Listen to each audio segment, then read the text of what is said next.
अल्हम्दुलिल्लाहि रब्बिल आलमीन वस्सलातु वस्सलामु अला सय्यिदिल मुरसलीन अस्सलातु वस्सलामु अलैका या सय्यदी या रसूलल्लाह व अला आलिका व सहाबिका या नूरल्लाह।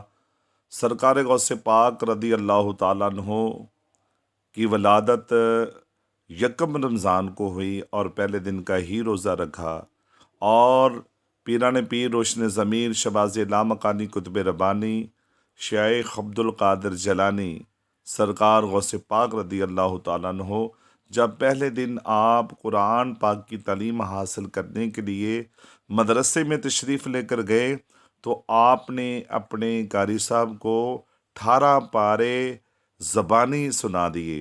तो कारी साहब ने कहा कि बेटा आप और पढ़ कर सुनाओ।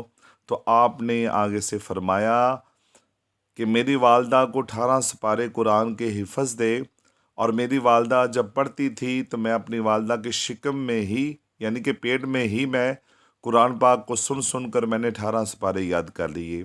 ये सरकार गौसे पाक रदी अल्लाह ताला अन्हु की करामत है। और सरकार गौसे पाक रदी अल्लाह ताला अन्हु ने अपनी तमाम ज़िंदगी में दीन का इल्म हासिल किया और दीन का इल्म ही लोगों तक पहुँचाया।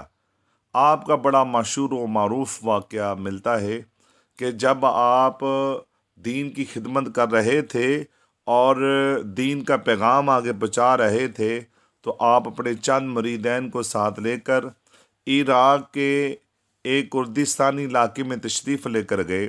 वो ऐसा इलाका था कि जो सब लोग ही ईसाई मज़हब पर थे कायम और ईसाई थे सब लोग।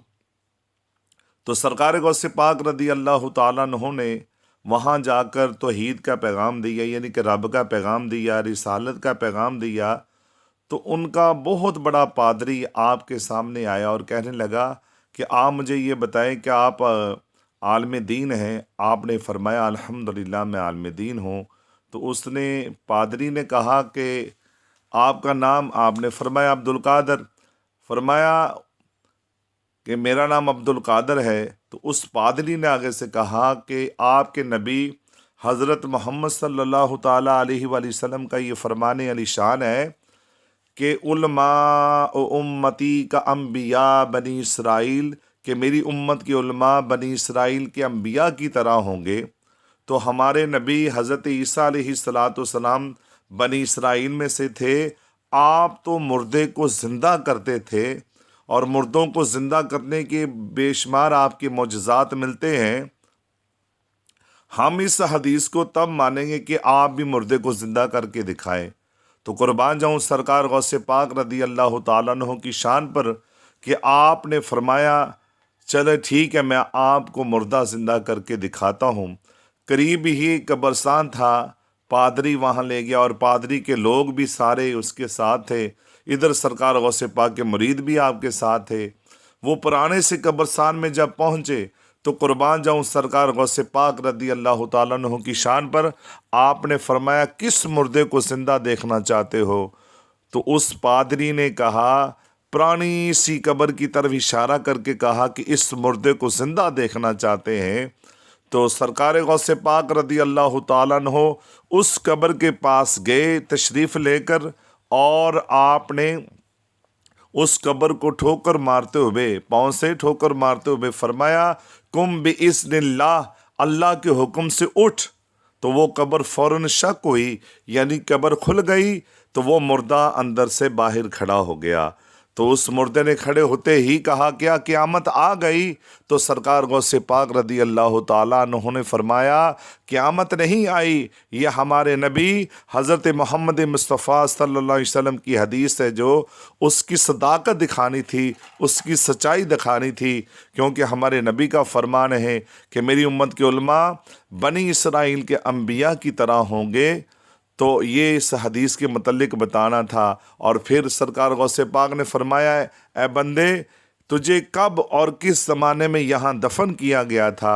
तो उस बंदे ने बताया कि मुझे हज़रत दानियाल अलैहिस्सलाम के ज़माने में, यानी कि आपके मज़हब पर आपके इस्लाम पर मैंने कबूल किया हुआ था, उसी मज़हब पर मुझे मौत आई और वहाँ उसी ज़माने में मुझे यहाँ दफन किया गया। تو اس سے وہ پادری نے دیکھا کہ یہ تو 2000 سال سے بھی زیادہ پرانا واقعہ ہے، اور اس وقت کا یہ اس بندے کو یہاں دفن کیا گیا، تو سرکار غوث پاک کی ایک ٹھوکر لگنے سے وہ مردہ زندہ ہو گیا۔ وہ پادری فوراً سرکار غوث پاک کے قدموں میں گرا اور کلمہ پڑھ کے مسلمان ہو گیا۔ جب پادری نے کلمہ پڑھ لیا، جو پادری کے ساتھ لوگ آئے ہوئے تھے وہ بھی فوراً آپ کے قدموں پر گرے، کلمہ پڑھ کے مسلمان ہو گئے۔ اور اسی طرح وہ خبر جب شہر میں پہنچی کہ فلاں پادری اور اس کے لوگ مسلمان ہو گئے، تو وہ سائی لوگ، تمام سائی لوگوں نے کلمہ پڑھ لیا۔ اس طرح پورا شہر ہی کلمہ پڑھ کر مسلمان ہو گیا۔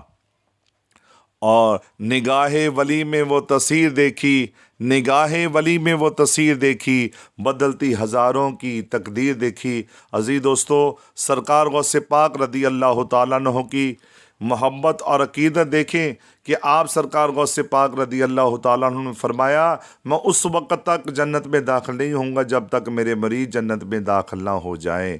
اللہ رب العزت ہم سب کو عمل کرنے کی توفیق عطا فرمائے۔